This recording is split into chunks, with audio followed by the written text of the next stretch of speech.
Prepara-me uma mesa na presença dos meus inimigos. Unge minha cabeça e o meu cálice faz transbordar. Prepara-me uma mesa na presença dos meus inimigos. Unge minha cabeça e o meu cálice faz transbordar.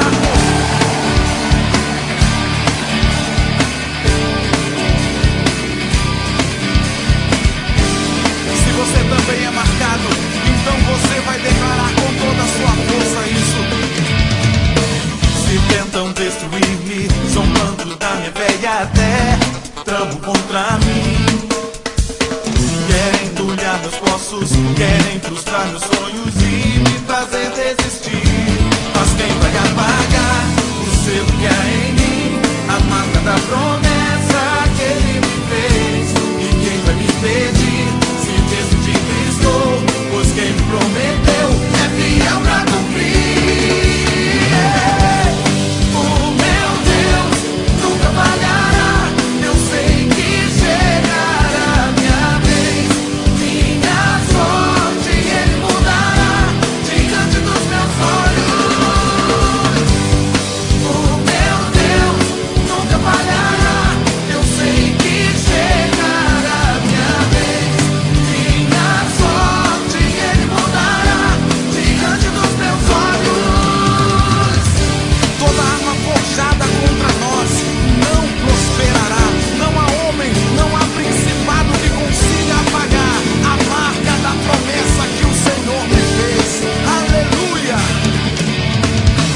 Se tentam destruir-me, zombando da minha fé e até tramam contra mim. Querem entulhar meus poços, querem frustrar meus sonhos e me fazer desistir.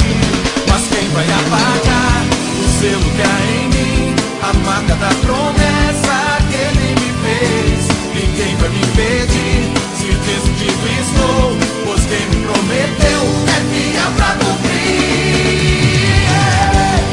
O meu Deus nunca falhará. Eu sei que chegará minha vez, minha sorte ele mudará diante dos meus olhos. O meu Deus nunca falhará. Eu sei que chegará minha vez, minha sorte ele mudará diante dos meus olhos. Prepara-me uma mesa na presença dos meus inimigos. Unge minha cabeça e o meu cálice faz transbordar. Prepara-me uma mesa na presença dos meus inimigos.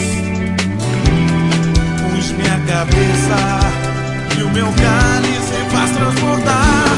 Mas quem vai apagar o selo que há em